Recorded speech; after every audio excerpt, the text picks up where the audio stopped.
నేను బాగానే ఉన్నాను, సంతోషంగా ఉంటున్నాను. గత 14 ఏళ్ళుగా నా కెరీర్ అంత ఉధృతంగా లేకపోయినా, నేను అంత సక్సెస్ఫుల్ కాకపోయినా, వ్యక్తిగా లోపల హాయిగానే బతకగలుగుతాం ఉన్న దాంట్లోంచేనంటే దట్స్ బికాస్ ఆఫ్ హెర్. తను పల్లెటూరు నుంచి రావడం వల్ల ఎలా బతకచ్చు, తక్కువ డబ్బుతోటి ఆనందంగా ఎలా బతకచ్చు. డబ్బు ప్రాధాన్యం కాదు, ఆనందంగా బతకడానికి ఇంకా చాలా చాలా ఉంటాయి. డబ్బు చాలా అవసరం, బట్ ఎక్కువ డబ్బా తక్కువ డబ్బా అన్న మీద ఆధారపడకుండా ఉన్న దాంట్లోంచి మనం ఎలాగ లగ్జరియస్గా హాయిగా బతుకుతున్నాం అని తను నాకు నేర్పిందండి. ఎలా బతకచ్చు అన్న విషయంలో తను నాకు నేర్పింది. లేకపోతే నేను తన అండ నాకు లేకపోయి ఉంటుంటే కనుక, తన సపోర్ట్, మారల్ సపోర్ట్ కానీ తను నా పక్కన ఉండకపోతే చాలాసార్లు ఎక్కువసార్లు మోసపోదును, ఎక్కువసార్లు ఫూల్ అయిపోదును, ఎక్కువసార్లు రోడ్డు మీద పడిపోదును. సో ఇవన్నీ చాలా కృతజ్ఞత భావం ఎక్కువ ఉందండి. భార్యగా కన్నా ఇంకా ఎక్కువ ఏదో ఉంటుంది నాకు మైండ్లో. జస్ట్ భార్య అంటే నాకు సరిపోదు, తృప్తి అవ్వదు, ఏదేదో చేయాలని ఉంటుంది. అది అవుట్ ఆఫ్ ప్రేమ ఉంటుంది అండ్ గిల్ట్ రెండు ఉంటాయండి. ఆ రెండాట్ల మీద తన మీద కొంచెం ఎక్కువ అభిమానం ఎక్కువ.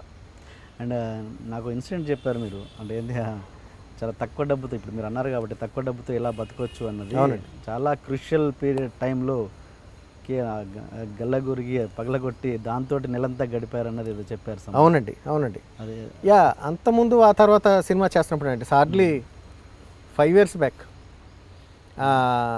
అంటే నేను చెప్తాను కదండి, ఎప్పుడు సంవత్సరానికి ఒక సినిమా ఎందుకు వచ్చిందో నాకే తెలియదండి. ఇట్స్ మై ఫేట్ అయి ఉండొచ్చు. రకరకాల ప్రయత్నాల వల్ల కూడా నాకు సినిమా అవకాశాలు బాగా తక్కువ అండి ఇప్పటికీ కూడా. అంటే సినిమా అవకాశాలు తక్కువైనా ఆనందంగా బతకడం వేరు. డబ్బుతోటి చాలా మెటీరియలిస్టిక్ లైఫ్లో చాలా ఆధారపడి ఉంటామండి మనం. అవి లేకపోతే చాలా పనులు అవ్వవు, నాకైనా కదా ఎవరికైనా సరే. సో డబ్బు అవసరం దానికోసం. జస్ట్ ప్రేమించుకుంటున్నాం, ప్రేమ ఉంది కదా మనం హాయిగా బతకచ్చు అన్న థాట్ ఇట్ సెల్ఫ్ మనం ఆనందంగా బతకలేమండి. చాలా వాటికి ముడిసరుకు ఆ పదార్థం మనకు అవసరం. సో అటువంటి టైంలో నాకు రావాల్సిన అమౌంట్ బాగా లేట్ అయిపోయినందువల్ల ఆ సినిమాకి డబ్బు ఇంట్లో తక్కువైపోయిందండి. తక్కువైపోయినప్పుడు ఏంటంటే ఆ నెల చాలా గడపడం చాలా కష్టమైపోయి, మేము పూజ చేసుకున్న చిల్లర ఉంటుంది కదండి, అది ఉమా కింద కిరాణా కొట్లోకి తీసుకెళ్ళి అది తీసుకొస్తే మాకు 1800 రూపీస్ వచ్చినాయి. సో 1800 తోటి ఒక 1 month తను గడిపిన తర్వాత డబ్బు నాకు సమకూరింది అనుకోండి. ఇట్ వాస్ బట్ అత్యంత లో పీరియడ్స్లో కూడా ఎలాగ మేము సస్టైన్ అయ్యాం అంటే ఈజీ. నాకున్న కాంటాక్ట్స్కి, నా ఫ్యామిలీకి నేను లేకపోతే ఫోన్ చేయొచ్చు, నా ఫ్రెండ్స్కి ఫోన్ చేయొచ్చు, నాకు ఇంత కావాలంటే అమౌంట్ మళ్ళీ తీర్చేస్తానంటే ఇచ్చేవాళ్ళు చాలామంది ఉంటారండి. బట్ అలాగా కాదు, అటువంటి ఒడిదుడుకుల్లో కూడా మనం బతకగలుగుతామో లేదా అని మనం ఒక టెస్ట్ని పెట్టుకుని ఆ కష్టాన్ని ఎలా ఈదుకుంటూ మనం ట్రావెల్ చేసాం, ఎలా నిలదొక్కున్నాం ఆ పరిస్థితులు అన్నది ప్రూవ్ చేసుకోవడం కోసం ఎవరిని అప్పు అడగకుండా, అయితే డబ్బులు సహాయం అడగకుండా దాన్ని తను మెయింటైన్ చేసిందండి. So that's how we came through those phases. అలా సక్సెస్ఫుల్గా రావడానికి తానే కారణం అండి. సో తను నేర్పింది ఎన్నో గుణపాఠాలు, ఎన్నో పాఠాలు నేర్పిందండి నాకు. మీరు అంటే కీరవాణి గారికి సొంత బ్రదరు, అవును, ఆఫ్ కోర్స్ రాజమౌళి గారికి కూడా కజిన్. అండ్ అంత పెద్ద ఫ్యామిలీలో పుట్టినప్పుడు, అంటే ఒకే కుటుంబంలో నుంచి ఒకే ఫీల్డ్లో ఒకే కుటుంబంలో వాళ్ళు ఒకే ఫీల్డ్లో ఉన్నప్పుడు స్థాయిలు ఒకరిది ఎక్కువ ఉంటుంది, ఒకరి తక్కువగా ఉన్నప్పుడు మనతో ట్రావెల్ చేస్తున్న భాగస్వాములు మైండ్లో కొంచెం డిస్టర్బెన్స్ అనేది రన్ అయ్యే ఛాన్స్ ఉంది కంపారిజన్ వచ్చినప్పుడు. అలాంటి పరిస్థితుల్లో ఆవిడ ఎలా ఫీల్ అవుతుంది, మీరు ఎలా ఫీల్ అవుతారు కంపారిజన్ విషయం? అంటే జనరల్గా ఫైనాన్షియల్గా కావచ్చు, అన్ని విధాలా. జనరల్గా ఇంట్లో అంతా కూడా అంటే డబ్బును పట్టించుకునే మనుషులు ఎవరు లేరండి. రాజమౌళి కానీ మా అన్నయ్య కానీ డబ్బుకి వాల్యూ ఇచ్చే మనుషులు కాదండి వాళ్ళు అసలు.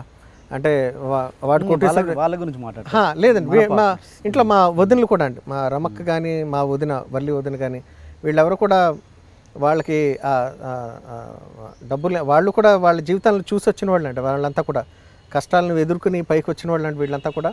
అలా అని చెప్పి ఈరోజు పెద్ద స్టేజ్లో ఉన్నారు కదా అని చెప్పి ఆ డబ్బు తాలూకా ఏమంటారండి ఆ డిఫరెన్సెస్ని ఎప్పుడు మా విషయంలో ఎప్పుడు నా విషయంలోనే కాదండి, ఎక్కడ బయట కూడా చూపెడతారని నేను అనుకోను. నేను అటువంటి దాఖలు లేవు. బట్ ఏంటంటే తెలియకుండా మనలో అంటే ఏంటంటే ఒకే ఫ్యామిలీ నుంచి డబ్బు పరంగా లేదు కానండి, ఒకే ఫీల్డ్ అయినందువల్ల కొంచెం తెలియకుండా ఎంత లేదన్నా సరే ఒక చిన్న నేను మ్యూజిక్ డైరెక్టర్, అన్నయ్య మ్యూజిక్ డైరెక్టర్ లేకపోతే అన్నది ఎంతో కొంత మనకి బేరీజ్ మనకు తెలియకుండా జరుగుతూ ఉంటుందండి. తన సినిమాలు హిట్ అవుతున్నప్పుడు కానీ, లేకపోతే నా సినిమాలు ఫ్లాప్ అవుతున్నప్పుడు, లేకపోతే ఒకళ్ళు మ్యూజిక్ ఒకళ్ళు తెలియకుండా కంపేర్ చేసుకోవడం కానీ, లేకపోతే మన ఎదుగుదలను బట్టి అప్పుడున్న పరిస్థితులను బట్టి మనకు తెలియకుండా ఒక చిన్న ర్యాపిడ్ ఉంటుందండి, ఒక చిన్న కోల్డ్ వార్ లాంటివి జరుగుతూ ఉంటాయండి.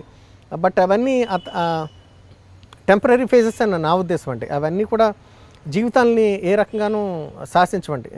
మన చిన్నప్పటి నుంచి కలిసి పెరిగిన పరిస్థితులు కానీ, కలిసి ఎలా పైకొచ్చాం, ఎవరెవరు ఎంత సొంతంగా కష్టపడి పైకొచ్చారు, ఎవరికి ఏ పేరు ఎలా వచ్చింది రికమెండేషన్స్ లేకుండా అన్నవి మన వ్యక్తిత్వాన్ని శాసిస్తూ ఉంటాయండి మన సొంతంగా డెవలప్ అయినప్పుడు. సో వాటి ముందు ఈ చిన్న చిన్ని ఏదైతే ఉందో, ఫైర్ ఏదైతే ఉందో అదంతా తాత్కాలికంగా ఉండి తొందరగా చల్లారిపోతుందని నా ఉద్దేశం. అదే నేను అడిగింది ఏంటంటే వాళ్ళ సైడ్ నుంచి కాదు, తన సైడ్ నుంచి కంపారిజన్ వచ్చినప్పుడు అరే వాళ్ళు ఆ స్థాయిలో ఉన్నారు, మనం ఈ స్థాయిలో ఉన్నాము అని ఎప్పుడో ఇంట్లో ఉన్న ఆడవాళ్ళకి ఖచ్చితంగా వస్తుంది కదా. అలా అంటే ఉమా పరంగా నాకు తెలుసు కదండి, డబ్బు పరంగా నాకన్నా డెఫినెట్గా వాళ్ళు చాలా చాలా ఎక్కువ అండి. సక్సెస్ పరంగాను డబ్బు పరంగా నాకన్నా చాలా ఎక్కువ నా కుటుంబ సభ్యులండి. బట్ అలాగా వాళ్ళు ఎక్కువ ఉన్నారు, మనకి తక్కువ ఉన్నామన్న డబ్బు పరమైన ఆస్పెక్ట్స్ ఉమా కంపేర్ చేసుకుని బాధపడిన క్షణాలు అసలు లేవండి. అలా ఎప్పుడూ ఉండవండి. అంటే ఇబ్బంది పడిన క్షణాలు అలా లేవు. మనకు కూడా అవకాశాలు వస్తే బాగుండని తను కోరుకుంటూ ఉంటుంది నా తరపున. తద్వారా డబ్బు వస్తుందనే కాదండి, నేను బిజీగా ఉంటే తనకి ఇష్టం, ఇంట్లో ఉంటే ఒక్కోసారి బోర్ కొడుతూ ఉంటుందని తను చూసి బాధపడుతూ ఉంటుంది. మనకు కూడా అటువంటి స్టేటస్, అటువంటి సక్సెస్ఫుల్ లైఫ్ కెరీర్ పరంగా ఉంటే బాగుండని తను యాజ్ ఎ వెల్ విషర్, నా శ్రేయోభిలాషగా తను కోరుకుంటూ ఉంటుంది తప్ప ఈ కైండ్ ఆఫ్ ట్రబుల్ ఎప్పుడు తను అనుకోలేదండి, పడలేదండి. ఓకే. అంటే ఎప్పుడైనా అడుగుతుంటారా వాళ్ళు, అంటే వాళ్ళు మిమ్మల్ని వచ్చి అడగడం, రాజమౌళి గారు కానీ కీరవాణి గారు కానీ తమ్ముడు దగ్గరికి వచ్చి ఏంటి పరిస్థితి ఎలా ఉంది అని ఎప్పుడైనా అడగడం జరుగుతుందా? అలా జనరల్గా నువ్వు ఎలా ఉంటున్నావు లేకపోతే నువ్వు ఏంటి అన్నది జనరల్గా అలాగే ఉంటుందండి. అంటే నేను ఏం సినిమాలు చేస్తాను అన్నది బయట అందరికీ తెలుస్తూ ఉంటుంది, పేపర్లో అనౌన్స్ అవుద్ది. సో నేను ఖాళీగా ఉన్నానా లేకపోతే నాకు వర్క్ ఉందా లేదా అన్నది అది బయట అందరికీ, ఇంట్లో వాళ్ళకే కాదండి బయట అందరికీ కూడా తెలుస్తూ ఉంటుంది. నేను ఇవాళ 10 సినిమాలు చేస్తున్నానని అబద్ధం అన్నా అది బయట అది అబద్ధమనే తెలుస్తూ ఉంటుందండి. సో వాళ్ళు ఏంటంటే అంటే ఎవరు మట్టుకాళ్ళు రాజమౌళి కానీ, రాజమౌళికి వచ్చిన ఇవాళ స్థితి కానీ, ఆ సక్సెస్ కానీ, అన్నయ్య తను ఎదిగిన విధానం, ఇవన్నీ కూడా ఎవరు వాళ్ళ వెనకాల ఇంకొకరు ఎవరో ఉండి రికమెండేషన్ చేసి లేకపోతే సపోర్ట్ చేసో లేకపోతే ఇలా పైకి తీసుకొచ్చిన బాపత్ కాదండి. ఈ ఫ్యామిలీలో వాళ్ళంతా వాళ్ళు స్ట్రగుల్ అయ్యారు, కష్టపడ్డారు, వాళ్ళ మెరిట్ మీద వాళ్ళు పైకి వచ్చిన మనుషులండి ఇద్దరు కూడా. సో అలాగే కూడా అందరికీ ఆ వ్యక్తిత్వం అందరికీ ఉందండి, తెలియకుండా అందరికీ సొంతంగానే పైకి రావాలి. అన్నయ్య పేరు చెప్పుకున్నాను లేకపోతే రాజమౌళి సహాయం అడిగి లేకపోతే నువ్వు ఎవరికన్నా చెప్పరా లేకపోతే నీకు తెలిసిన వాళ్ళు కావాలి అని ఎప్పుడు నేను అడగడం జరగలేదండి. మా అన్నయ్యని, ఎందుకంటే మా అన్నయ్య నేను ప్లేబ్యాక్ సింగర్ అవుదాం అనుకున్న టైంలో కూడా మా అన్నయ్యని ఎప్పుడు కూడా నాకు పాట ఇవ్వ పెద్దనా అని ఎప్పుడు అడగలేదు. నేను బయట వెళ్ళే ట్రై చేశానండి, నాకు వచ్చినా రాకపోయినా సరే అవకాశాలు నా అంతటి నేను సంపాదించుకోవాలన్న ఈ లక్షణం వాళ్ళు చూసే వచ్చిందండి నాకు కూడా. వాళ్ళు అలాగే వచ్చారు పైకి. సో నేను వాళ్ళు అలా అడగకపోయినా నేను వాళ్ళు అడగలేదని అలా ఫీలింగ్ నాకు ఎప్పుడు రాలేదండి. సో ఎందుకంటే ఆ తత్వం తెలుసు కాబట్టి, అలాగే పైకి వద్దామని నేను అనుకుంటున్నానని వాళ్ళకి తెలుసు కాబట్టి.